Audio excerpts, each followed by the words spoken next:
சிறகடிக்க ஆசை சீரியலோட upcoming episode என்னன்னு பார்க்கலாம். மனோஜ் மேலே ரொம்பவே நம்பிக்கையாக இருக்காங்க தேவிகா. ஏன்னா மனோஜ் இப்போ நம்ம பேச்சை கேட்க ஆரம்பிச்சிட்டாரு. நம்ம பொண்ணு கனகாவை நல்லா பார்த்துக்கிறாரு. என் பொண்ணு கனகாவும் மனோஜ் பேச்சை தான் கேட்குறா அப்படின்னு சந்தோஷமாக இருக்காங்க தேவிகா. கனகா சொல்கிறாங்க, அம்மா எதுக்குமா என்னை அந்த ஆஃபீஸ்க்கு கூப்பிட்டு போனீங்க? மனோஜ் கூட பார்க்குக்கு போகணும், சுற்றி பார்க்க போகணும்னு நான் ஆசைப்பட்டேன். ஆனால் நீங்கள் தான் என்னை எங்கேயுமே கூப்பிட்டு போக மாட்டேங்கிறீங்க. நான் மனோஜோட கடைக்கு போகிறேம்மா அப்படின்னு சொல்லும்போது, இல்லை கனகா, நீ ரெஸ்ட் எடு, இப்போ தான் வீட்டுக்கு வந்திருக்கோம், இப்போ நீ எங்கேயும் போக வேண்டாம் அப்படின்னு சொல்லும்போது, ஆமாம் என் ஹஸ்பண்ட் எப்போ என்னை பார்க்க வருவார் அப்படின்னு கேட்கும்போது, மனோஜ் தானே, கண்டிப்பாக வருவார். அதான் மனோஜ் இப்போ உன்னுடைய பேச்சை கேட்க ஆரம்பிச்சிட்டாரே. மனோஜுக்காக நீ எவ்வளோ சப்போர்ட் பண்ணுற, மனோஜுக்கு சாப்பாடெல்லாம் எடுத்து வைக்கிற, வர வர நீயும் ரொம்ப அக்கறையாக மனோஜை கவனிக்கிற, அதனால மனோஜ் கண்டிப்பாக உன்னை பார்க்குறதுக்காக வருவார் அப்படின்னு பேசும்போது, அப்படியாம்மா, சரி நான் போய் ரெஸ்ட் எடுக்கிறேன் அப்படின்னு தேவிகா கிட்ட கனகா பேசிட்டு தன்னுடைய ரூமுக்கு வராங்க. இங்கே கடைக்கு வந்த மனோஜ் யோசிக்கிறாரு, இப்போ வரைக்கும் என் பேச்சை தேவிகா கேட்க மாட்டேங்கிறாங்க, தேவிகா பேச்சை தான் நான் கேட்குறேன். அதனால தான் எனக்கு டிவோர்ஸ் கிடைக்கிறதுக்கு முன்னாடியே கனகாவை கல்யாணம் பண்ணிக்கிட்டேன். இப்போ ரோகிணி நான் கிறிஷ்கிட்ட பேசணுன்னு வேற ஃபோன் பண்ணுறாங்க, என்ன செய்யன்னு தெரியல, நான் தான் வசமாக மாட்டிக்கிட்டேன் அப்படின்னு சொல்லும்போது உடனே சக்திவேல் சொல்கிறாரு, என்ன மனோஜ், ஏன் இவ்வளோ யோசிக்கிறீங்க? இப்போ என்ன, ரோகிணியை பார்த்து பேசணும், கிறிஷ்கிட்ட நீங்கள் பாசமாக அக்கறையாக பேசணும், அவ்வளவுதானே. ரோகிணி நம்ம பேச்சை கேட்கணுன்னா நீங்களும் ரோகிணி பேச்சை கேட்டாதான் உங்களுக்கு சீக்கிரமாக டிவோர்ஸ் கிடைக்கும். ரோகிணி இப்போ மாசமாக இருக்கிறதுனால மனோஜோட வாரிசை சுமந்துட்டுருக்கேன் அப்படின்னு எல்லார்கிட்டேயும் சொல்கிறாங்க. இந்த ஒரு காரணத்தை வச்சு உங்களுக்கு டிவோர்ஸ் கொடுக்கவே கூடாதுன்னு நினைக்கிறாங்க. அப்படி இருக்கும்போது இப்போ நீங்கள் கிறிஷை நல்லா பார்த்துக்கிட்டிங்கன்னா மனோஜ் கண்டிப்பாக ரோகிணி உங்கள் பேச்சை கேட்பாங்க. அதனால் நீங்கள் முதல்ல போய் கிறிஷை பார்த்து பேசிட்டு வாங்கன்னு சொல்லும்போது, கிறிஷ்கிட்ட நான் என்ன பேசணும்? கிறிஷ்கிட்ட இப்போ வரைக்கும் நான் பாசமாக பேசினதே இல்லை. கிறிஷ் எங்கள் வீட்டில் தங்கியிருந்தப்ப முத்துவும் மீனாவும் தான் கிறிஷை நல்லா பார்த்துக்கிட்டாங்க. அப்படி இருக்கும்போது கிறிஷ்கிட்ட நான் எதுக்காக பேசணும்? இப்படிலாம் நான் கிறிஷ்கிட்ட பேசிகிட்டு இருந்தா அப்புறம் ரோகிணி எனக்கு நிறைய பிரச்சனை செய்வா அப்படின்னு சொல்லும்போது, எந்த பிரச்சனையும் வராது, நான் பார்த்துக்கிறேன். இப்போ தான் நீங்கள் நினைக்கிறது எல்லாமே ரொம்ப நல்லபடியாக நடக்குது. அது மட்டும் இல்லாமல் இப்போ தேவிகாவும் உங்களை ரொம்பவே நம்ப ஆரம்பிச்சிட்டாங்க. சீக்கிரமாகவே உங்களுக்கு கிடைக்க வேண்டிய சொத்து பணம் எல்லாமே கிடைக்க போகுது. அப்புறம் என்ன, நீங்கள் இதை விட பெரிய கடைக்கு ஓனராக இருக்க போகிறீங்க, பெரிய பிஸ்னஸ் செய்ய போகிறீங்க. உங்கள் வீட்டில் உள்ள எல்லாரும் உங்களுக்கு தர வேண்டிய மதிப்பு மரியாதையை தரப்போகிறாங்க. அப்புறம் நீங்கள் புது வீடு வாங்கலாம், எல்லாரும் உங்களை புரிஞ்சுப்பாங்க, உங்களை பாராட்டி பேசுவாங்க. இப்படிலாம் நடக்கணும்னா நீங்கள் ரோகிணி சொன்ன பேச்சை கேட்கணும், வேற வழியே இல்லை அப்படின்னு சக்திவேல் சொல்லும்போது, நீங்களே சொல்கிறீங்க உங்கள் பேச்சை கேட்டு தான் என் பேரை மாற்றினேன், அதுக்கப்புறமா தான் எனக்கு இவ்வளோ பிரச்சனை வருது, இருந்தாலும் இப்போ வரைக்கும் உங்கள் பேச்சை நான் கேட்குறேன். சரி நான் ரோகிணி கிட்ட சொல்கிறேன், நாளைக்கு கிறிஷை பார்க்குறேன்னு நானே சொல்லிடுறேன், போதுமா அப்படின்னு சொல்லும்போது, இப்போ தான் மனோஜ், நீங்கள் என் பேச்சை கேட்குறதுனால தான் உங்களுக்கு எல்லாமே நீங்கள் நினைக்கிறது நல்லபடியாக நடக்குது, எனக்கும் சந்தோஷமாக இருக்குது அப்படின்னு சொல்லிட்டு சக்திவேல் அங்கேருந்து கிளம்புறாரு. அந்த சமயம் ரோகிணி மறுபடியும் ஃபோன் பண்ணுறாங்க. சக்திவேல் சொன்னதுக்கப்புறமா நம்ம ரொம்ப யோசிக்கக்கூடாது. சக்திவேல் சொன்னால் கண்டிப்பாக ஏதாவது ஒரு காரணம் இருக்கும். ரோகிணி கிட்ட நம்ம சொல்லிடலாம், நாளைக்கு கிறிஷை பார்த்து நான் பேசுகிறதுக்காக வரேன்னு சொல்லிட்டா ரோகிணியும் சந்தோஷப்படுவா, கிறிஷும் சந்தோஷப்படுவான் அப்படின்னு மனோஜ் உடனே ரோகிணி கிட்ட பேசுகிறாரு. என்ன ரோகிணி இப்போ ஃபோன் பண்ணியிருக்கேன்னு சொல்லும்போது, நான் சொன்னதெல்லாம் உனக்கு ஞாபகம் இருக்கா? என் பையன் கிறிஷை பார்க்குறதுக்காக நீ எப்போ வருவ அப்படின்னு கேட்குறாங்க ரோகிணி. உடனே மனோஜ் ரோகிணி கிட்ட பேசுகிறாரு. என்ன ரோகிணி, இப்போ கிறிஷை பார்க்க வரணும் அவ்வளவுதானே, நான் கண்டிப்பாக வரேன். அது மட்டும் இல்லாமல் கிறிஷ்கிட்ட நான் சந்தோஷமாக பேசுகிறேன், கிறிஷை நான் நல்லபடியாக பார்த்துக்கிறேன். உண்மையாகவே கிறிஷ் மேலே எனக்கு நிறைய அக்கறை இருக்குது. ஆனால் நான் சொன்ன பேச்சை நீயும் கேட்கணும். சீக்கிரமாகவே எனக்கு டிவோர்ஸ் கிடைக்கிறதுக்காக நீ எல்லா ஏற்பாடையும் செய்யணும் அப்படின்னு சொல்லும்போது, அதெல்லாம் நான் பார்த்துக்கிறேன் மனோஜ், உனக்கு சீக்கிரமாக டிவோர்ஸ் கிடைக்கணும்னு நீ நினைக்கிற, நான் என் வாழ்க்கையை பற்றி யோசிக்கிறேன் மனோஜ். இப்போவும் நீ என்னை புரிஞ்சுக்காமல் பேசுனா எப்படி? முதல்ல நீ கிறிஷ்கிட்ட பேசு, கிறிஷ் உன்னை புரிஞ்சுக்கணும். அதே மாதிரி கிறிஷ்கிட்ட நீ பாசமாக பேசணும், அக்கறையாக பேசணும். கிறிஷ் என்னெல்லாம் ஆசைப்படுறானோ அது எல்லாமே நீ தான் செஞ்சு கொடுக்கணும். அது மட்டும் இல்லாமல் கிறிஷ் உன்னை புரிஞ்சுக்கிட்டானா எனக்கு அதுவே போதும். கிறிஷ் உன்கிட்ட பேசணும்னு நினைக்கிறான், ஆனால் நீ தான் என்னையும் கிறிஷையும் புரிஞ்சிக்க மாட்டேங்கிறேன்னு சொல்லும்போது, அதான் உங்கள் வீட்டுக்கு வரேன், கிறிஷ்கிட்ட பேசுகிறேன்னு சொல்லிட்டேன்ல, அப்புறம் எதுக்கு தேவையில்லாமல் பேசிகிட்டு இருக்க ரோகிணி? என்னைக்கும் நீ எங்கள் வீட்டுக்கு மருமகளாக வர முடியாது. எனக்கு டிவோர்ஸ் கிடைக்கணுன்றதுக்காக தான் இப்போவும் ரோகிணி நான் உன்னுடைய பேச்சை கேட்டுட்ருக்கேன். நீ என்ன புரிஞ்சுக்கிட்டா அதுவே போதும் அப்படின்னு சொல்லிட்டு மனோஜ் ஃபோனை வைக்கிறாரு. எப்படியோ மனோஜ் என் பேச்சை கேட்டு இப்போ கிறிஷை பார்க்கறதுக்காக வரேன்னு சொல்லியிருக்காரு. எனக்கு அதுவே போதும். கிறிஷ் வந்து என்னையும் புரிஞ்சுக்க மாட்டேங்கிறாரு. என் பையன் கிறிஷையும் புரிஞ்சுக்காம இருந்தா என் அம்மா தான் ரொம்பவே மனசு வேதனைப்படுறாங்க. என் வாழ்க்கையை பற்றி என் அம்மா ரொம்பவே யோசிக்கிறாங்க. உண்மையாகவே மனோஜை விரும்பி கல்யாணம் பண்ணிக்கிட்டேன். ஆனால் இப்போ மனோஜ் என்னை புரிஞ்சுக்காம விஜயா பேச்சை கேட்டு தான் இப்படிலாம் பேசுகிறாருன்னு எனக்கு ரொம்ப தெளிவாக தெரியுது அப்படின்னு யோசிக்கிறாங்க ரோகிணி. இங்கே வந்து ரோகிணி சொல்கிறாங்க கிறிஷ்கிட்ட, நாளைக்கு மனோஜ் உன்னை பார்க்குறதுக்காக வராரு அப்படின்னு சொல்லும்போது உடனே கிறிஷ் வந்து சொல்கிறாரு, மனோஜ் எதுக்கு என்னை பார்க்குறதுக்காக வரணும்? நான் தான் சொன்னேன்ல, மனோஜ் என்கிட்ட பாசமாக பேசவே மாட்டார். மனோஜை எதுக்கு நான் அப்பான்னு கூப்பிடணும்? அது மட்டும் இல்லாமல் நான் மனோஜ் வீட்டில் தான் இருந்திருக்கிறேன்ல. நீங்கள் வேணும்னா மனோஜ் மேலே உள்ள நம்பிக்கையில் இப்படி பேசலாம். ஆனால் மனோஜ் நம்ம வீட்டுக்கு வர வேண்டான்னு சொல்லிடுங்க. மனோஜ் என்கிட்ட சந்தோஷமாக பேசவும் வேண்டாம், என்கிட்ட பாசமாக பேசவும் வேண்டாம் அப்படின்னு சொல்கிறாரு கிறிஷ். உடனே ரோகிணி சொல்கிறாங்க, என்ன கிறிஷ், நம்ம மறுபடியும் முத்துமீனா வீட்டுக்கு போகணும்னா கண்டிப்பாக நீ மனோஜை புரிஞ்சுக்கணும், மனோஜும் உன்னை புரிஞ்சுக்கணும். நீ தானே மனோஜ்கிட்ட பேசணும்னு ஆசைப்பட்ட, அப்புறம் எதுக்காக இப்படிலாம் பேசுகிற? உனக்காக தான் மனோஜ்கிட்ட பேசி இந்த ஏற்பாடெல்லாம் செஞ்சுருக்கேன்னு சொல்லும்போது உடனே கிறிஷ் வந்து சொல்கிறாரு, அம்மா நீங்கள் வேணும்னா மனோஜ் மேலே நிறைய நம்பிக்கை வச்சுருக்கலாம். ஆனால் மனோஜ் உண்மையாகவே என் மேலே உள்ள பாசத்தில் என்கிட்ட பேச வரலன்னு எனக்கு தெரியும். நான் தான் முத்துமாமா வீட்டில் இருந்தேன்ல, அப்போ மனோஜ் எப்போ பார்த்தாலும் ஏதாவது பேசி பிரச்சனை செய்வார். விஜயாவும் மனோஜும் உங்களை புரிஞ்சுக்காம பேசுகிறாங்க. அதனால் நீங்கள் ரொம்ப கஷ்டப்படுறீங்க. அப்படி இருக்கும்போது மனோஜ் எதுக்காக என்கிட்ட வந்து பேசணும்? அப்படியே மனோஜ் பேசினாலும் என்னை புரிஞ்சுப்பாரா? மனோஜ் நம்ம வீட்டுக்கு வரவும் வேண்டாம், என்கிட்ட பேசவும் வேண்டாம். முத்துமாமாவும் மீனாத்தையும் உண்மையாகவே என் மேலே ரொம்ப அக்கறையாக என் மேலே உள்ள பாசத்தில் என்னை நல்லா பார்த்துக்கிட்டாங்க. ஆனால் மனோஜ் என்னைக்காவது என்கிட்ட பாசமாக பேசியிருக்காரா? இல்லையே. அப்படி இருக்கும்போது நான் மட்டும் எதுக்கு மனோஜ்கிட்ட பேசணும்? விஜயா பாட்டிக்கு இந்த உண்மை தெரிஞ்சா அப்புறம் அவங்களும் வந்து தேவையில்லாமல் பேசி பிரச்சனை செய்வாங்க. வேண்டாமா, மனோஜ்கிட்ட பேச எனக்கு விருப்பமே இல்லைன்னு சொல்லும்போது, இல்லை கிரிஷ், நீ கண்டிப்பாக மனோஜ்கிட்ட பேசணும். மனோஜ் உன்னை கண்டிப்பாக புரிஞ்சுப்பாரு. உண்மையாகவே மனோஜுக்கு உன் மேலே நிறைய அக்கறை இருக்குது. நாளைக்கு வந்து மனோஜ் பேசுவார்ல, அப்போ நீ புரிஞ்சுப்ப அப்படின்னு சொல்கிறாங்க ரோகிணி. சரிம்மா, மனோஜ் வந்து பேசட்டும். ஆனால் மனோஜை என்றைக்கும் நான் வந்து ஏற்றுக்கவும் மாட்டேன், புரிஞ்சுக்கவும் மாட்டேன். அவ்வளவுதான். இப்போவும் உங்கள் வாழ்க்கையை பற்றி யோசிக்கிறீங்க, என்னை பற்றி யோசிக்கவே மாட்டேங்கிறீங்கம்மா அப்படின்னு கிரிஷ் பேசிட்டு அங்கேருந்து கிளம்புறாரு. உடனே ரோகிணியோட அம்மா சொல்கிறாங்க, பாத்தியா ரோகிணி, உன்னை நல்லாவே கிரிஷ் புரிஞ்சு வச்சுருக்கான். நாளைக்கு மனோஜ் தம்பி கண்டிப்பாக வருவாரா? இல்லை மறுபடியும் கிரிஷ்கிட்ட பொய் சொல்கிறியான்னு கேட்கும்போது, இல்லைம்மா, மனோஜ்கிட்ட பேசிட்டேன். நீங்கள் தானம்மா சொன்னீங்க இங்கே மனோஜ் வந்து கிரிஷை முதல்ல புரிஞ்சுக்கணும். அப்போ தான் நீ விஜயா வீட்டுக்கு போனாலும் நீ நினைக்கிறதெல்லாம் நல்லபடியாக நடக்கணும். அதனால தான் நான் வந்து மனோஜ்கிட்ட பேசியிருக்கேன். இனி கண்டிப்பாக மனோஜ் வந்து கிரிஷை புரிஞ்சுப்பாரு. நாளைக்கு மனோஜ் வரட்டும், நான் பேசிக்கிறேன்னு சொல்லிட்டு ரோகிணி பேசிகிட்டு இருக்காங்க. அடுத்த நாள் விஜயா கோயிலுக்கு கிளம்புறாங்க. உடனே மனோஜ், இன்னைக்கு கடையில் உனக்கு நிறைய வேலை இருக்கா அப்படின்னு கேட்குறாங்க. ஆமாம்மா, கடையில் நிறைய வேலை இருக்குது. நான் எவ்வளோ பெரிய பிஸ்னஸ் செய்கிறேன், நான் எப்படிம்மா இன்னைக்கு வீட்டிலேயே இருக்க முடியும்? நான் கடைக்கு போகணும் அப்படின்னு சொல்லும்போது, இல்லை மனோஜ், நான் கோயிலுக்கு கிளம்புறேன், நீயும் வந்தால் நல்லா இருக்கும். பார்வதியை கூப்பிட்டேன், பார்வதிக்கு நிறைய வேலை இருக்குன்னு சொல்லிட்டா. நீ வரியா மனோஜ்னு கேட்கும்போது, என்னம்மா, கோயிலுக்கு நீங்கள் போயிட்டு வாங்கம்மா. எப்போ பார்த்தாலும் நான் கோயிலுக்கு வரணும்னு நினச்சா எப்படிம்மா? நீங்கள் எனக்காக நல்லா வேண்டிக்கோங்க.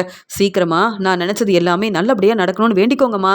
அது மட்டும் இல்லாமல் நீங்கள் போயிட்டு வாங்கம்மா, என்னால் வர முடியாதுன்னு சொல்லும்போது, ஏன் மனோஜ், நீ அப்படி எங்கே தான் போகிற? கடையில் நிறைய வேலை இருக்குது. இருந்தாலும் உன்னுடைய ஃப்ரெண்டு சந்தோஷ், பிஏ ஜீவா எல்லாரும் அங்கே தானே வேலை பார்க்குறாங்க. அவங்க கொஞ்ச நேரம் கடையை பார்த்துக்க மாட்டாங்களா? நீ கடையில் கண்டிப்பாக இருக்கணும்னு சொன்னால் அவங்க வேலையை அவங்க சரியாக செய்ய மாட்டேங்கிறாங்களா என்ன அப்படின்னு கேட்கும்போது, இல்லைம்மா, நான் கடையில் இருந்தாதான் அவங்க சரியாக வேலையெல்லாம் செய்வாங்க. என் ஃப்ரெண்டு சந்தோஷ் பொறுப்பாக வேலையை பார்த்துப்பாரு. இருந்தாலும் நான் கடைக்கு போய் என் வேலையை பார்க்கணும்லம்மா. டீலர்ஸ் வருவாங்க, அவங்கக்கிட்ட பேசணும். அப்போ தான்மா பெரிய பெரிய ஆர்டர் கிடைக்கும், நானும் நல்லா சம்பாதிக்க முடியும். என் வேலையை நான் கவனமாக பார்த்தா தானம்மா எனக்கு நல்ல பேர் கிடைக்கும். நம்ம கடைக்கும் நிறைய கஸ்டமர் வருவாங்க அப்படின்னு சொல்லும்போது, புரியுது மனோஜ், இருந்தாலும் நீ வந்தால் சந்தோஷமாக இருக்குன்னு சொல்லும்போது, எனக்காக வேண்டிக்கிறதுக்காக தான் போகிறீங்கன்னு எனக்கு தெரியும்.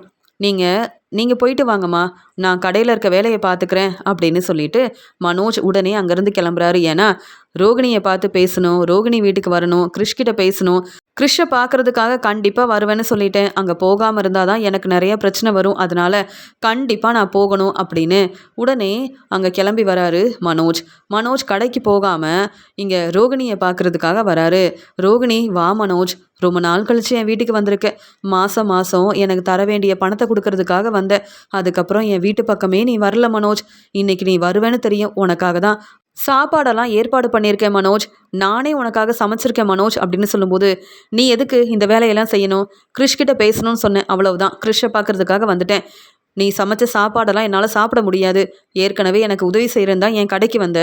ஆனால் இப்போ நீ எனக்கு டிவோர்ஸ் தரமாட்டேன்னு சொல்லி பிரச்சனை செய்கிற. போதும் ரோகிணி, நீ எனக்கு உதவி செய்யவும் வேண்டாம், எனக்காக நீ எதுவுமே செய்ய வேண்டாம். எனக்கு டிவோர்ஸ் கிடைக்கணும், அதனால தான் கிறிஷ் கிட்ட பேச வந்திருக்கேன், அவ்வளவுதான் அப்படின்னு சொல்லும்போது, பரவாயில்ல மனோஜ், என் வீட்டுக்கு வந்திருக்க, நீ கிறிஷ் கிட்ட பேசு. கிறிஷுக்காகவும் உனக்காகவும் சாப்பாடெல்லாம் எடுத்துகிட்டு வரேன். மனோஜ், உனக்கு கண்டிப்பாக டிவோர்ஸ் கிடைக்கும் மனோஜ்னு சொல்லும்போது, அது மட்டும் இல்லாமல் நீயும் என் பேச்சை கேட்கணும் அப்படின்னு சொல்லிட்டு, ஆமாம் கிறிஷ் எங்க? கிறிஷை கூப்பிட்டு நான் பேசுகிறேன்னு சொல்லும்போது, ஏன் மனோஜ் இவ்வளோ அவசரப்படுற? நீ இன்னைக்கு இங்கேயே இருந்து மெதுவாக கிறிஷ்கிட்ட பேசிட்டு நீ கிளம்பலாமேன்னு சொல்லும்போது, ஏன் எனக்கு கடையில் எவ்வளோ வேலை இருக்குன்னு உனக்கு தெரியாதா? நான் எவ்வளோ பெரிய பிஸ்னஸ் செய்கிறேன். அந்த வேலையெல்லாம் விட்டுட்டு கிறிஷ்கிட்ட பேச வந்திருக்கேன். இதெல்லாம் எனக்கு தேவையா? இப்போவும் என் அம்மா நான் கோயிலுக்கு வரணும்னு கூப்பிட்டாங்க. ஆனால் என்ன செய்கிறது, என் அம்மா பேச்சை கேட்காம என் அம்மா கிட்ட சொல்லாமல் கிறிஷை பார்க்கறதுக்காக வந்திருக்கேன். இந்த உண்மை மட்டும் என் அம்மாவுக்கு தெரிஞ்சா அவ்வளவுதான். அதனால் சீக்கிரமாக நான் கிளம்பணும். அது மட்டும் இல்லாமல் கடையில் நிறைய வேலை இருக்குது. அந்த வேலையெல்லாம் விட்டுட்டு வந்திருக்கேன். ஏன்னா எனக்கு என்னுடைய வாழ்க்கை முக்கியம். எனக்கு சீக்கிரமாக டிவோர்ஸ் கிடைக்கணும். புரியுதா ரோகிணி அப்படின்னு சொல்லும்போது, உடனே எல்லாம் புரியுது மனோஜ்.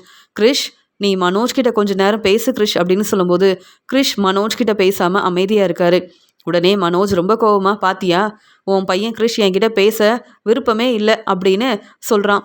என்கிட்ட பேசவே மாட்டேங்கிறான். நான் மட்டும் கிறிஷ்கிட்ட என்ன பேசுறது அப்படின்னு கேட்கும்போது, மனோஜ், நீ கிறிஷ்கிட்ட பொறுமையாக பேசினாதான் கிறிஷும் உங்ககிட்ட சந்தோஷமாக பேசுவான். நீ இப்படி அமைதியாக இருந்தா கிறிஷ் மட்டும் எப்படி வந்து பேசுவான்? உங்கள் வீட்டில் நானும் கிறிஷும் இருந்தப்பவே நீ கிறிஷை கண்டுக்க மாட்டேன், கிறிஷ்கிட்ட பேச மாட்டேன். முத்துவும் மீனாவும் கிறிஷை எவ்வளோ நல்லா பார்த்துக்கிட்டாங்க. ஆனால் நீ எங்களை கண்டுக்காம தானே இருந்த அப்படின்னு சொல்லும்போது, ஆமாம் கிறிஷ் உன்னுடைய பையன் அப்போவே தெரிஞ்சிருந்தா நான் அப்போவே நீயும் கிறிஷ் இங்கே இருக்கவே கூடாதுன்னு சொல்லியிருப்பேன். நீ தான் பொய் சொல்லி என்னை ஏமாத்திட்டியே. இப்போ கிறிஷ்கிட்ட பேசணும்னு வேற சொல்கிற. என்னால் கிறிஷை என்றைக்குமே ஏற்றுக்க முடியாதுன்னு சொல்லும்போது, அம்மா நான் தான் சொன்னேன்ல மனோஜ் கிட்ட பேச மாட்டேன்னு. பார்த்தீங்களாம்மா இப்போவும் மனோஜ் எப்படி பேசுகிறாருன்னு. வேண்டாம்மா, மனோஜ் இங்கேருந்து கிளம்பட்டும்னு சொல்லும்போது, கிறிஷ் என் பேச்சை நீ கேளு. மனோஜ் கிட்ட நீ சந்தோஷமாக பேசணும். அப்போ தான் நீங்கள் புரிஞ்சுப்பீங்க அப்படின்னு சொல்லும்போது, உடனே இங்கே ரோகிணியோட அம்மா மனோஜுக்கு சாப்பாடெல்லாம் எடுத்துகிட்டு வராங்க. எனக்கு இதெல்லாம் வேண்டான்னு சொன்னல ரோகிணி அப்படின்னு கேட்கும்போது, பரவாயில்ல மனோஜ் நீ சாப்பிடு அப்படின்னு சொல்லிட்டு மனோஜ் கிட்ட ரோகிணி பேசுகிறாங்க. மனோஜ், நீ என்னை புரிஞ்சுக்கோ மனோஜ். நானும் உங்கள் வீட்டுக்கு மருமகளாக வரணும். இல்லைனா நீ எங்கள் வீட்டுக்கு வந்துரு. நம்ம வாழ்க்கையை சந்தோஷமாக பார்த்துக்கலாம் மனோஜ். நான் எதுக்காக மனோஜ் பொய் சொன்னேன்? உன்னை கல்யாணம் பண்ணிக்கணுன்றதுக்காக தான். என்னுடைய வாழ்க்கை சந்தோஷமாக இருக்கணுன்றதுக்காக தான் பொய் சொன்னேன். ஆனால் இப்போ வரைக்கும் நீ என்னை புரிஞ்சுக்காம ஏன் மனோஜ் இப்படிலாம் பேசுகிற? நல்ல வேலை இப்போவாது என் பேச்சை கேட்டு என் வீட்டுக்கு வந்திருக்க, எனக்கு அதுவே போதும் அப்படின்னு சொல்லிட்டு இங்கே பேசிகிட்டு இருக்கும்போது, மனோஜ் கிறிஷ்கிட்ட சொல்கிறாங்க, நீ என்ன படிக்கிற? ஆமாம், எப்போ பார்த்தாலும் பிரச்சனை செய்கிறியாமே, அப்படியா? ஏன் நீ திருந்தவே மாட்டியா? ஏற்கனவே இப்படி பிரச்சனை செஞ்சதால தானே உன்னால் முத்துவும் மீனாவும் உனக்கு சப்போர்ட் பண்ணாங்க. மறுபடியும் ஏன் எல்லாருக்கிட்டையும் பிரச்சனை செய்கிறேன்னு கேட்கும்போது, இல்லையே அப்படிலாம் நான் செய்யவே இல்லையேன்னு சொல்லும்போது, அதான் ரோகிணி சொன்னாலே அதனால தான் உங்ககிட்ட பேசுகிறதுக்காக வந்திருக்கேன் அப்படின்னு மனோஜ் சொல்லும்போது, நீங்களும் தான் தேவையில்லாமல் பிரச்சனை செய்கிறீங்க. அதனால் என் அம்மாவும் ரொம்பவே கஷ்டப்படுறாங்கன்னு பேசும்போது, என்னது ரோகிணி என்னால் கஷ்டப்படுறாளா அப்படின்னு சொல்லும்போது, என்ன ரோகிணி இதெல்லாம்? இப்போவே கிறிஷ் என்னை புரிஞ்சுக்க மாட்டேங்கிறான், இப்படிலாம் பேசுகிறான். இதில் தினமும் கிறிஷ்கிட்ட நான் பேசணுமா அப்படின்னு கேட்கும்போது, ஏன் 2 பேரும் இப்படி புரிஞ்சிக்கவே மாட்டேங்கிறீங்க? என் நிலைமையை புரிஞ்சுக்காம 2 பேரும் பேசுகிறீங்களேன்னு ரோகிணி மனசு வேதனைப்படுறாங்க. உடனே ரோகிணி சொல்கிறாங்க, மனோஜ் நம்ம சுற்றி பார்க்க போகலாம் மனோஜ். கிறிஷையும் நான் எங்கேயுமே கூப்பிட்டு போகலை. நீ என்னை கூப்பிட்டு போ மனோஜ். கிறிஷை நான் பார்த்துக்கிறேன். சுற்றி பார்க்க போனால் கண்டிப்பாக கிறிஷ் சந்தோஷப்படுவான். நீயும் கிறிஷை நல்லா பார்த்துப்ப, எனக்கு நம்பிக்கை இருக்குது. கிறிஷ் என் மேலே உள்ள அக்கறையில் தான் இப்படி பேசுகிறான் அப்படின்னு சொல்லும்போது, இப்போ சுற்றி பார்க்க கூப்பிட்டு போகணும்னு சொல்லுவேன், அப்புறம் பெரிய ரெஸ்டாரண்ட்டு கூப்பிட்டு போய் சாப்பாடு வாங்கி கொடுங்கன்னு சொல்லுவேன், அப்புறம் கிறிஷையும் என்னையும் உங்கள் வீட்டுக்கு கூப்பிட்டு போங்க மனோஜ்னு சொல்லுவேன். உன்னுடைய பேச்செல்லாம் நான் கேட்டுக்கிட்டே இருக்கணுமா? ஏன் ரோகிணி இப்படிலாம் செய்கிற? எனக்கு டிவோர்ஸ் கிடச்சிருச்சுன்னா ரோகிணி, அதுக்கப்புறம் நான் உங்ககிட்ட பேசவே மாட்டேன் ரோகிணி அப்படின்னு சொல்லும்போது, ஏன் மனோஜ் இப்படி பேசுகிற? சரி மனோஜ், இப்போ என்னை சுற்றி பார்க்க கூப்பிட்டு போகணும், கிறிஷும் நம்ம கூட வருவான்னு சொல்லும்போது, சரி வேற வழி இல்லை, நீ வா அப்படின்னு சொல்லிட்டு ரோகிணியை கூப்பிட்டுட்டு கிறிஷை கூப்பிட்டுட்டு சுற்றி பார்க்க கிளம்பி வராரு மனோஜ். ரொம்ப நேரமாக மனோஜ் யார்கிட்டயும் பேசாமல் அமைதியாக இருக்கிறதுனால, என்ன மனோஜ் அமைதியாக இருக்க, கிறிஷ்கிட்ட என்ன வேணும்னு கேட்டு கிறிஷுக்காக நீ இதெல்லாம் வாங்கி கொடு, கிறிஷ் வந்து சந்தோஷப்படுவான், அப்போ தான் கிறிஷ் உன்னை புரிஞ்சுப்பான், கிறிஷ் உங்ககிட்ட பேச ஆரம்பிப்பான் அப்படின்னு சொல்லும்போது, சரி வாங்கி கொடுக்குறேன் அப்படின்னு கிறிஷ் உனக்கு என்ன வேணும் நானே வாங்கி கொடுக்குறேன்னு கிறிஷுக்கு தேவையான எல்லாத்தையும் வாங்கி கொடுக்கும்போது, மனோஜ் அங்கிள் பரவாயில்ல, நீங்கள் என்கிட்ட சந்தோஷமாக பேசுகிறீங்க, நீங்கள் எப்பயுமே என்கிட்ட சரியாக பேசினதே இல்லை, நான் தான் என் அம்மா மேலே உள்ள அக்கறையில் பாசத்தில் உங்ககிட்ட வந்து பேசுவேன், ஆனால் இப்போ எனக்காக இதெல்லாம் வாங்கி கொடுத்துருக்கீங்க அப்படின்னு பேசும்போது, ரோகிணி சொன்னதால தான் வாங்கி கொடுத்தேன் அப்படின்னு சொல்கிறாங்க. அப்போ என் மேலே உங்களுக்கு உண்மையாகவே பாசம் இல்லையான்னு கேட்கும்போது, அதெல்லாம் இருக்குது, நீ முதல்ல சாப்பிடு அப்படின்னு சொல்லிட்டு இங்கே கிறிஷை வந்து நல்லா பார்த்துக்கிறாரு மனோஜ். ரோகிணி இதை பார்த்து சந்தோஷப்படுறாங்க. சரி வீட்டுக்கு கிளம்பலாமான்னு கேட்குறாரு மனோஜ். இல்லை மனோஜ், கொஞ்ச நேரம் இங்கேயே இருக்கலாமே அப்படின்னு சொல்லிட்டு ரோகிணியும் மனோஜ் கிட்ட ரொம்ப நேரம் பேசிக்கிட்டே இருக்காங்க. இன்னைக்கு நான் கடைக்கே போகலை, என் அம்மாவுக்கு இந்த உண்மை தெரிஞ்சா அவ்வளவுதான், முத்து, மீனா, ரவி, ஸ்ருதி அவங்களுக்கு உண்மை தெரிஞ்சாலும் என்ன கேள்வி கேட்பாங்களே, ஆனால் ரோகிணி பேச்சு தான் கேட்டாகணும், வேற வழி இல்லை, அப்போ தான் எனக்கு டிவோர்ஸ் கிடைக்கும். அதே மாதிரி கனகாவை நான் கல்யாணம் பண்ணிக்கிட்டேன்ற உண்மையும் வீட்டில் எல்லாருக்கிட்டையும் சொல்ல முடியும். இப்போவே தேவிகா, நீங்கள் கனகாவை நல்லா பார்த்துக்கணும், அப்பப்போ கனகா கடைக்கு வருவாங்க, கனகாவை சுற்றி பார்க்க கூப்பிட்டு போகணும், கனகா உங்கள் மனைவி தானே, கனகாவை ஹாஸ்பிட்டல் கூட்டிகிட்டு போங்கன்னு ஒவ்வொன்றா சொல்லிகிட்டு இருக்காங்க. இதில் ரோகிணி வேறு இப்படிலாம் பேசுகிறாளே, என்ன செய்கிறதுன்னு தெரியலன்னு யோசிக்கிறாரு மனோஜ். என்ன மனோஜ் ரொம்ப யோசிக்கிற அப்படின்னு கேட்கும்போது, அதெல்லாம் ஒன்றும் இல்லையே, நம்ம இப்படி சுற்றி பார்க்க வந்து ரொம்ப நேரம் ஆகுது, நான் வீட்டுக்கு போகணும் அப்படின்னு சொல்லும்போது, ஆமாம் மனோஜ், இன்னைக்கு ரொம்ப சந்தோஷமாக இருந்தேன், ஏன்னா என் பையன் கிறிஷை நீ அவ்வளோ நல்லா பார்த்துக்கிட்ட, நான் சொன்ன உடனே என்னையும் கிறிஷையும் சுற்றி பார்க்க கூப்பிட்டு வந்திருக்க, உண்மையாகவே இன்றைக்கி எனக்கு அவ்வளோ சந்தோஷமாக இருக்குது அப்படின்னு சொல்கிறாங்க ரோகிணி. நீயும் கிறிஷும் சந்தோஷமாக தான் இருக்கீங்க, ஆனால் எனக்கு என்னென்ன பிரச்சனை வரப்போதோ தெரியலன்னு ரொம்பவே பதட்டமாக இருக்கேன், சரி நம்ம கிளம்பலாமா அப்படின்னு ரோகிணி கிட்டையும் கிறிஷ்கிட்டையும் பேசிக்கிட்டே மனோஜ் ரொம்ப சந்தோஷமாக கிளம்பி வராரு. அந்த சமயம் அங்கே வந்த தேவிகா மனோஜை பார்த்துட்டு, நம்ம வீட்டு மாப்பிள்ளை மனோஜ் இங்கே இருக்காரே, மனோஜ் கிட்ட பேசலாம், மனோஜ் எதுக்கு இங்கே வந்திருக்காரு, தனியாக தான் வந்திருக்காரா அப்படின்னு பார்க்கும்போது, மனோஜ் கிறிஷ்கிட்டையும் சந்தோஷமாக பேசிகிட்டு இருக்காரு, ரோகிணிகிட்டையும் பேசிகிட்டு இருக்காரு.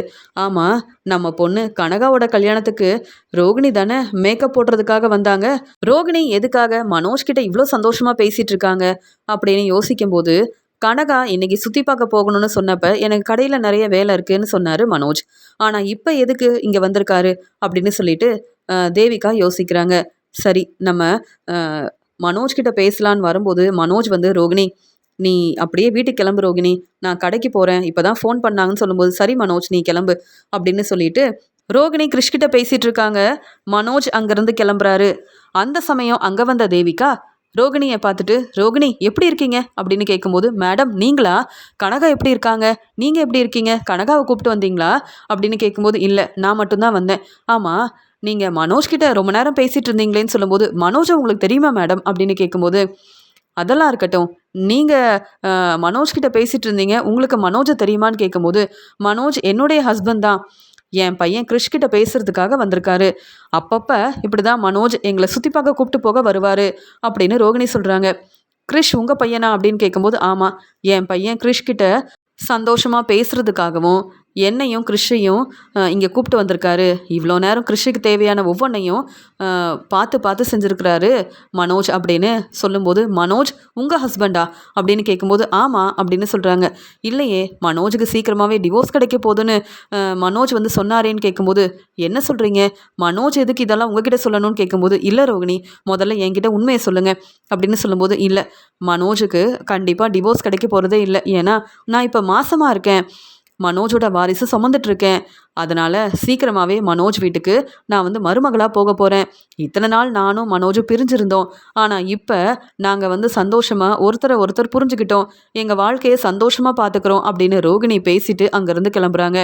ரோகிணி சொன்னதெல்லாம் கேட்டுட்டு இங்கே தேவிகாவால் தாங்கிக்கவே முடியல. அப்போ மனோஜ் எனக்கு சீக்கிரமாகவே டிவோர்ஸ் கிடைக்க போகுதுன்னு என் வீட்டுக்கு வந்து சொன்னது எல்லாமே பொய் தானா, இவ்வளோ நேரம் ரோகிணி ரொம்ப சந்தோஷமாக பேசிகிட்டு இருந்தது நானே பார்த்தேன், அப்படி இருக்கும்போது இதுக்கு மேலே பொறுமையாக இருக்கக்கூடாது, நல்ல வேலை மனோஜுக்காக நான் சேர்த்து வச்சிருக்கிற பணம் சொத்து எல்லாத்தையும் கொடுக்கணும்னு நினச்சேன், ஏன்னா அப்போ தான் மனோஜ் கனகாவையும் புரிஞ்சுப்பாரு, கனகாவை நல்லா பார்த்துப்பாரு.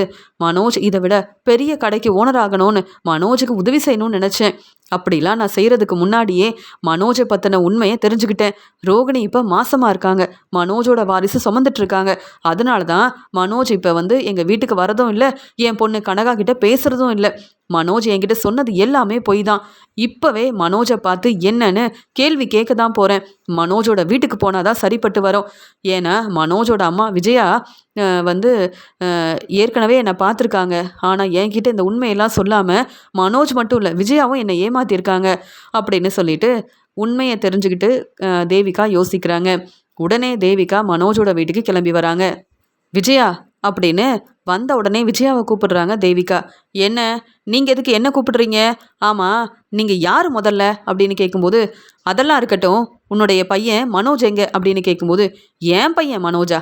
மனோஜ் இப்போ கடையில் இருப்பான், மனோஜுக்கு நிறைய வேலை இருக்குது, நீங்கள் எதுக்கு இங்கே வந்திருக்கீங்கன்னு சொல்லும்போது, ஏன் அதான் கோயிலில் பார்த்தீங்கல்ல கனகாவோட அம்மா தேவிகா அப்படின்னு சொல்லும்போது, உடனே மீனாவும் முத்துவாங்க வந்துட்டு, மேடம் நீங்களா?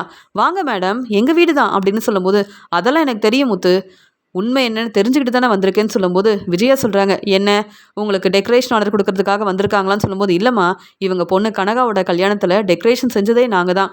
இவங்க எதுக்காக இப்போ வந்திருக்காங்கன்னு தெரியல. என்ன மேடம், எங்களை பார்க்க வந்தீங்களா இல்லை ஸ்ருதி ரவியை பார்க்கறதுக்காக வந்திருக்கிறீங்களான்னு கேட்கும்போது, நான் மனோஜை பார்க்கறதுக்காக வந்திருக்கேன்னு சொல்லும்போது உடனே முத்து கேட்குறாங்க, என்ன மேடம், உங்கள் பொண்ணு கனகா மனோஜோட ஃப்ரெண்டை தானே கல்யாணம் பண்ணியிருக்காங்க, சக்திவேல் தானே உங்கள் வீட்டு மாப்பிள்ளை, அப்புறம் எதுக்கு நீங்கள் மனோஜ் கிட்ட பேசணும்னு இங்கே வந்திருக்கீங்க? ஏதாவது பிரச்சனையா மேடம், எங்ககிட்ட சொல்லுங்கள் அப்படின்னு சொல்லும்போது, முதல்ல மனோஜை இங்கே வர சொல்லுங்கள், அப்புறமா நான் பேசிக்கிறேன்னு சொல்லும்போது, என்ன நீங்கள் என் வீட்டுக்கு வந்து ரொம்ப சத்தமாக பேசுகிறீங்க, என் பையன் மனோஜ் கிட்ட பேசணும்னு சொல்கிறீங்க, ஏன் எங்ககிட்ட சொல்ல வேண்டியதானே அப்படின்னு சொல்லும்போது, விஜயா ரொம்ப பேசாதீங்க, உங்கள் பையன் மனோஜை பற்றின எல்லா உண்மையவும் தெளிவாக சொல்ல தான் போகிறேன், அதுக்கப்புறம் பேசிக்கிறேன்னு சொல்லும்போது, என் வீட்டுக்கு வந்து பிரச்சனை செய்யாதீங்க, இது என்னுடைய வீடு அப்படின்னு சொல்லும்போது, அப்படியா விஜயா, உங்கள் பையன் மனோஜ் வரட்டும், நான் பேசிக்கிறேன்னு சொல்லும்போது முத்து உடனே மனோஜுக்கு ஃபோன் பண்ணுறாங்க. மனோஜ் எங்கே இருக்க அப்படின்னு கேட்கும்போது, கடையில் தான் இருக்கேன் அப்படின்னு சொல்லும்போது, நீ சீக்கிரமாக வீட்டுக்கு வா, உன்னை பார்க்குறதுக்காக தேவிகா வந்திருக்காங்கன்னு சொல்லும்போது, தேவிகாவா, எதுக்கு வந்திருக்காங்கன்னு கேட்கும்போது, எனக்கு என்ன தெரியும், நானும் எவ்வளவோ பேசி பார்த்தேன், அவங்க மனோஜ் கிட்ட தான் பேசணும்னு சொல்கிறாங்க, நீ சீக்கிரமாக வீட்டுக்கு வா, அம்மா வேற ஏற்கனவே தேவிகா கிட்ட பேசிகிட்டு இருக்காங்க, எனக்கு ஒன்றுமே புரியலன்னு சொல்லும்போது, இப்போவே வரேன் அப்படின்னு பதட்டமாக பேசிட்டு ஃபோனை வைக்கிறாரு மனோஜ். என்ன மீனா, மனோஜ் இவ்வளோ பதட்டமாக பேசுகிறான், ஒன்றுமே புரியலையேன்னு முத்து சொல்லும்போது, அண்ணாமலை பாட்டி எல்லாரும் எதுக்கு இவங்க இங்கே வந்திருக்காங்கன்னு சொல்லும்போது, தெரியலம்மா அப்படின்னு அண்ணாமலை சொல்கிறாரு. ரொம்ப பதட்டமாக உடனே வீட்டுக்கு வராரு மனோஜ். நீங்கள் எதுக்கு என் வீட்டுக்கு வந்திருக்கீங்கன்னு கேட்கும்போது, ஏன் மனோஜ், ரோகிணியை நல்லா பார்த்துக்கிறீங்க, உங்கள் பையன் கிறிஷை கூப்பிட்டுட்டு வேற பார்க்குக்கு வந்திருக்கீங்க, இப்படி உங்கள் வீட்டில் உள்ள எல்லாரையும் சந்தோஷமாக பார்த்துக்கிற நீங்கள் எதுக்கு என்னையும் கனகாவையும் ஏமாற்றணும் அப்படின்னு கேள்வி கேட்கும்போது, இல்லை நான் உங்களை ஏமாத்தலை அப்படின்னு சொல்லும்போது, பொய் சொல்லாத அப்படின்னு மனோஜை பலார்னு வெளுத்து வாங்கும்போது உடனே அங்கே வந்து விஜயா, என்ன நினச்சிட்டு இருக்கீங்க, என் பையன் மனோஜ்கிட்ட நீங்கள் இப்படி தேவையில்லாமல் பேசி பிரச்சனை செய்கிறீங்க, உங்களுக்கு மனோஜை பற்றி என்ன தெரியும், என் பையன் மனோஜ் தன்னுடைய வேலையை எவ்வளோ கவனமாக பார்க்குறான், என்னென்னவோ பேசிகிட்டு இருக்கீங்க அப்படின்னு சொல்லும்போது, இதுக்கெல்லாம் காரணமே நீ தான் விஜயா, மனோஜுக்கு ரொம்ப சப்போர்ட் பண்ணுற, மனோஜ் என்னெல்லாம் செஞ்சுருக்கான்னு உனக்கு தெரியுமா அப்படின்னு சொல்லும்போது, எனக்கு என் பையன் மனோஜை பற்றி தெரியும், முதல்ல இங்கேருந்து கிளம்புங்கன்னு சொல்லும்போது, அப்படியா அப்படின்னு விஜயாவையும் பலார்னு வெளுத்து வாங்குறாங்க தேவிகா. மனோஜுக்கு ரொம்ப சப்போர்ட் பண்ணுறதால என் பொண்ணு கனகாவை கல்யாணம் பண்ணிக்கிட்டு இப்போ வரைக்கும் மனோஜ் எங்களை ஏமாற்றிட்டு இருக்கான், ரோகிணி மாசமாக இருக்காங்க, இப்போ தன்னுடைய பையன் கிறிஷையும் பார்க்குறதுக்காக ரோகிணி கிறிஷ் எல்லாரும் பார்க்குக்கு வந்திருக்காங்க, மனோஜ் தான் கூப்பிட்டு வந்திருக்காரு, இதெல்லாம் பார்த்துட்டு எப்படி நான் பொறுமையாக இருக்க முடியும் அப்படின்னு சொல்லும்போது, மனோஜ் நீ எதுக்கு ரோகிணியை பார்க்க போன, எதுக்கு கிறிஷை பார்க்க போன அப்படின்னு விஜயா கேள்விக்கு மேலே கேள்வி கேட்குறாங்க. உன்னால தான் மனோஜ் பதில் பேச முடியாமல் நான் அமைதியாக இருக்கேன், இங்கே பார்த்தியா கனகாவோட அம்மா என்னென்னவோ சொல்கிறாங்க, எனக்கு ஒன்றுமே புரியல அப்படின்னு கேள்வி கேட்கும்போது, அம்மா என்னை மன்னிச்சிருங்கம்மா, எனக்கு சீக்கிரமாக டிவோர்ஸ் கிடைக்கணுன்றதுக்காக தான் நான் ரோகிணி பேச்சை கேட்டு கிறிஷை பார்க்குறதுக்காக போனேன், அம்மா தேவிகா சொல்கிறது எல்லாமே உண்மை தான், கிறிஷை பார்க்குறதுக்காக நான் போனேம்மா, ரோகிணியும் கிறிஷும் பார்க்குக்கு போகணும்னு சொன்னாங்க, அதே மாதிரி ரோகிணியும் கிறிஷும் சுற்றி பார்க்க போகணும்னு சொன்ன உடனே நான் அவங்கள கூப்பிட்டு போனேம்மா, அப்போ நீ இன்னைக்கு கடைக்கு போகவே இல்லையா மனோஜ் அப்படின்னு விஜயா கேட்குறாங்க. இல்லைம்மா கடைக்கு போகலாமா அப்படின்னு சொல்லும்போது, ஏன் மனோஜ் என்கிட்ட பொய் சொன்னேன், கோயிலுக்கு போகணும்னு சொன்னேன், கோயிலுக்கு என்னால் வர முடியாதுன்னு சொன்னேன், ஆனால் ரோகிணியை கூப்பிட்டு பார்க்குக்கு போயிருக்க, கிறிஷ் கிட்ட பேசணுன்னு வேற போயிருக்க, ஏன் மனோஜ் இப்படிலாம் செய்கிற? ஆமாம், கனகாவை கல்யாணம் பண்ணிக்கிட்டியான்னு கேட்கும்போது இல்லைம்மா அப்படின்னு சொல்கிறாங்க. பொய் சொல்லாத மனோஜ் அப்படின்னு கேட்கும்போது ஆமாம்மா என்னை மன்னிச்சிருங்கம்மான்னு சொல்லும்போது இன்னும் உனக்கு டிவோர்ஸ் கிடைக்கவே இல்லை, என் பேச்சையும் நீ கேட்கல, ஆனால் கனகாவை கல்யாணம் பண்ணிக்கிட்டேன், அதனால தான் கனகாவோட அம்மா வந்து கேள்வி கேட்குறாங்க, உன்னால் என்னையும் பலார்னு வெளுத்து வாங்கிட்டாங்க அப்படின்னு சொல்லும்போது என்னை மன்னிச்சிருங்கம்மா அப்படின்னு மனோஜ் வந்து பேச ஆரம்பிக்கும்போது இங்கே வந்து தேவிகா சொல்கிறாங்க, என்ன மனோஜ் மன்னிப்பு கேட்டால் இந்த பிரச்சனை எல்லாம் சரியாயிருமா?